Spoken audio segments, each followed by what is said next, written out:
Frank, tell me a little bit about yourself, who you are, what you're all about. Well, Johnathan, I've been involved with wrestling for a long, long time. I'm a Northern Hills businessman that has given a lot of time and effort to the sport of wrestling. It was a sport that was good to me, and as long as I have breath in my body, I'm going to give back to it. I'm the founder of the Black Hills National Wrestling. We put on the Black Hills National Wrestling Tournament. We put on wrestling camps for 19 years.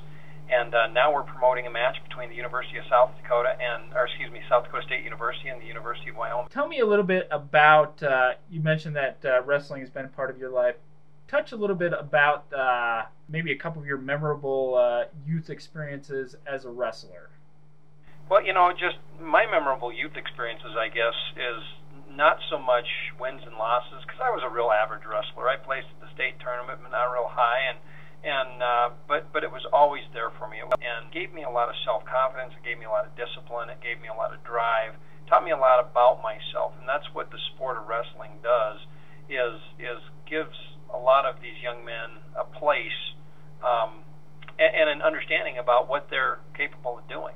Now, tell me a little bit about you were also in the Marines. Tell me a little bit about how wrestling kind of helped play into that. Well, I tell you, yeah, I was a Marine. I still consider myself a Marine. Once you're a Marine, you're always a Marine. But I went in the Marine Corps Infantry after I got out of high school, and what helped me prepare for that, I really do believe, was wrestling. The workouts that I did, the type of discipline that I had to do as far as mental discipline, if you were trying to cut weight, or if you had an opponent that you had to strategize against as far as getting a win.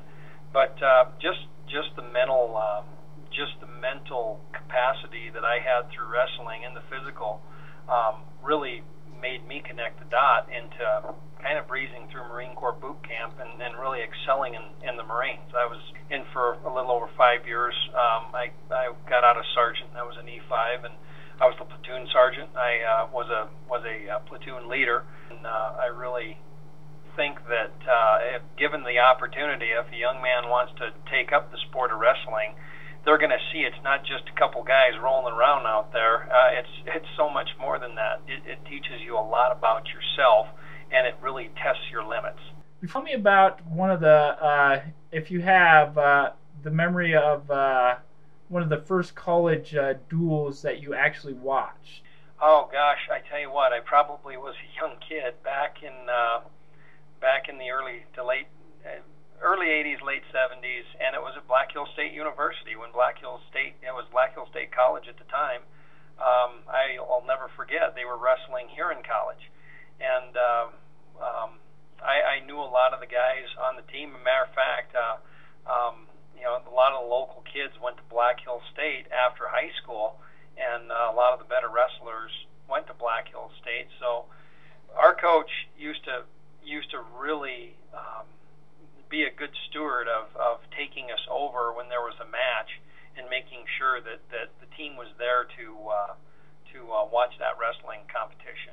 And it was a real memorable experience for me. I wish Black Hills State did have a wrestling team again, and I think that's one of the reasons why I've worked so hard to create this opportunity for South Dakota State University and University of Wyoming coming together at Black Hills State.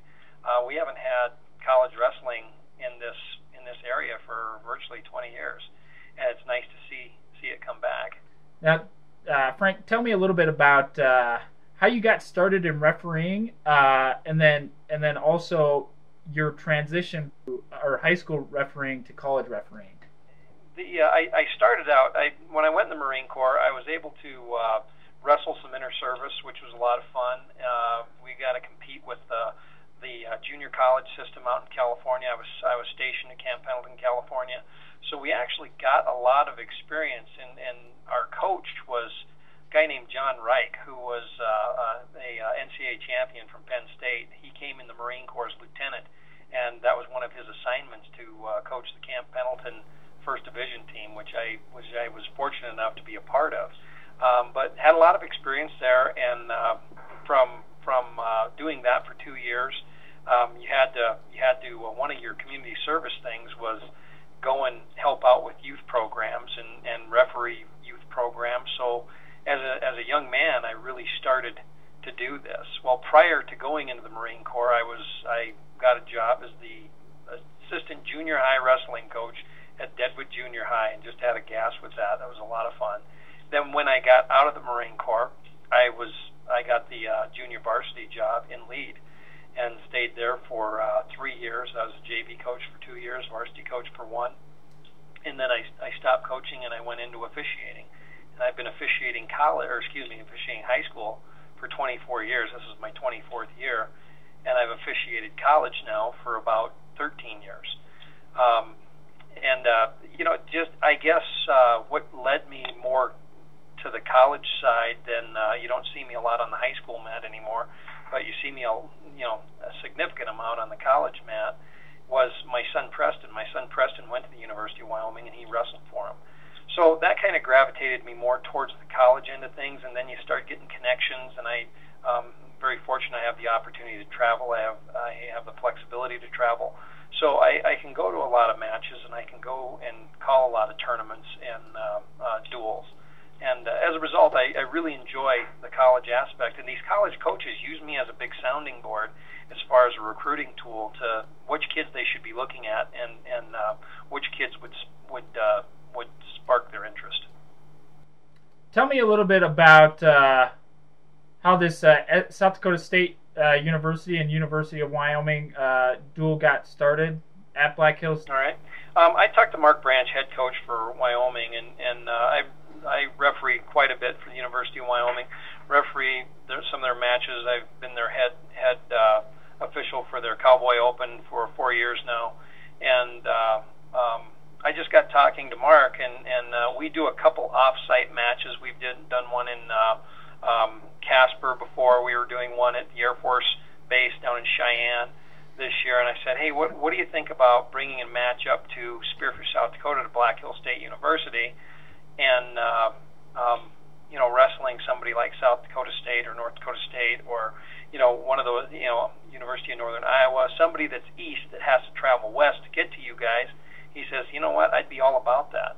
So we've been working on this for 2 years to get this. And then Chris Bono got the job. It always kind of fell on deaf ears, and nobody really wanted to move with it until Chris Bono got the job at South Dakota State, who I must say that I'm really pleased that Chris Bono got the job. Chris is a fantastic individual. I've seen Chris wrestle in his college career quite a few times, and have kind of followed him through his coaching career. Great addition for South Dakota State. Mark got on the phone with Chris, and Mark posed a question to him. He said, what do you think about this? And he said, man, that'd be great. So both teams are going to get to showcase their wrestling to our region, basically, at Black Hills State. We're going to have I really think it's going to be a good event. We have a lot of interest coming in, a lot of people from not only South Dakota, but Wyoming, Montana, North Dakota, Nebraska. It's a very unique region because we have a 5-state area in close proximity, and I think we're going to have a full house. So. You mentioned that you watched Chris Bono wrestle, and then also tell me if you can a couple of memorable matches of these two wrestlers. I guess the biggest one that sticks in my memory is when Mark Branch won his national title, his first one. I was there at the Division I finals, and I was just really impressed with the fact that Mark really wrestled well. This was way before I knew Mark or what Mark was all about or any history or anything like that. But just that tournament, seeing him and his teammates and everybody just kind of come together, that was pretty special.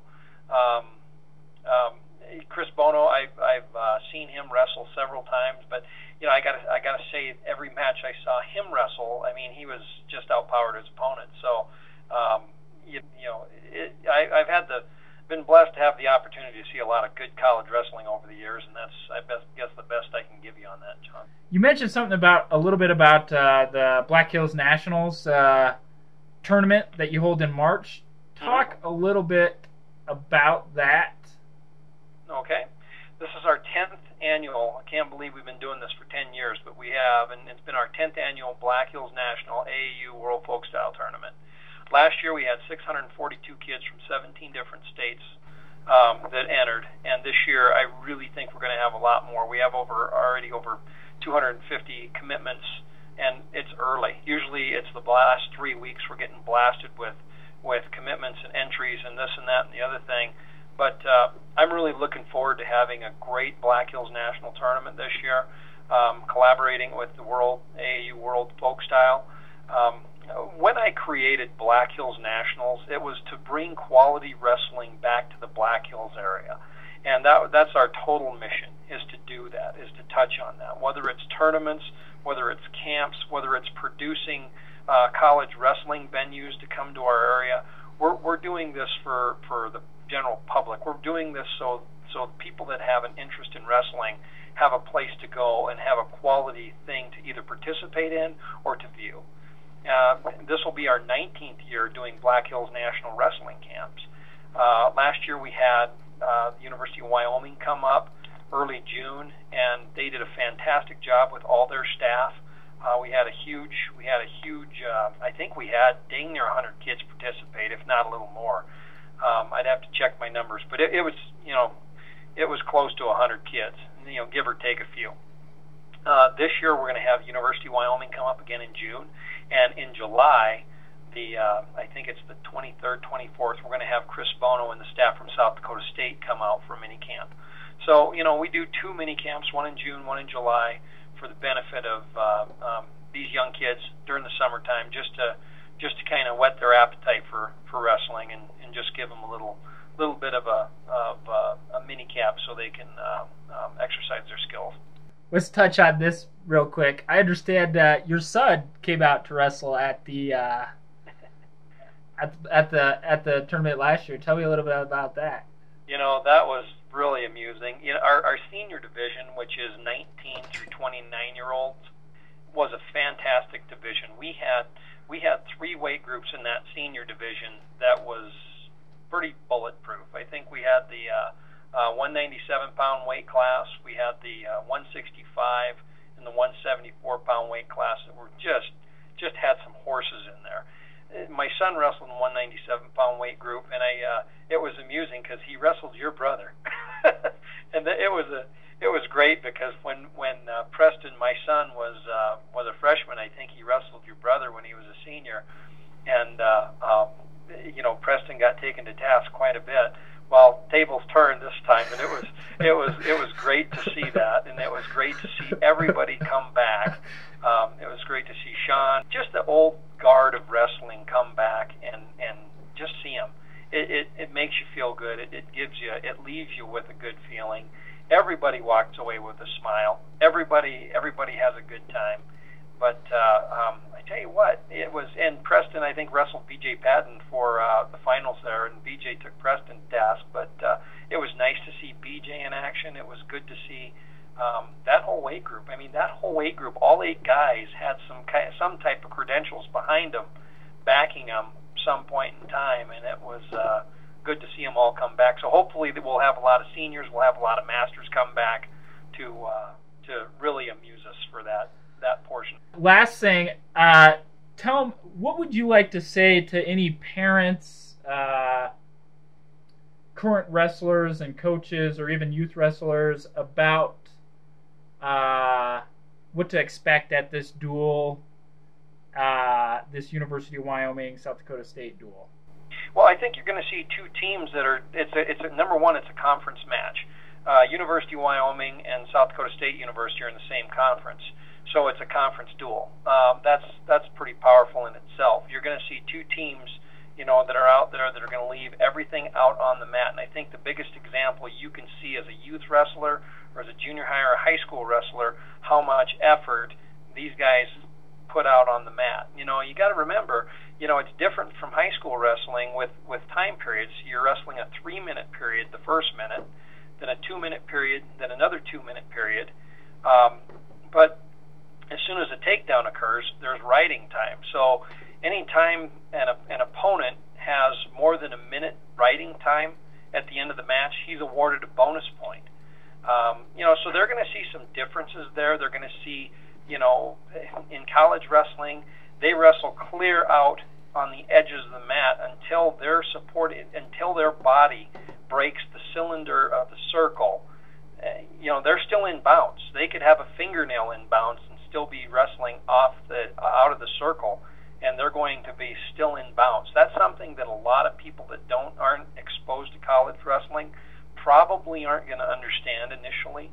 So those are the things that they're going to see as differences. But you're going to see two good teams that square off against each other and are ready to do battle.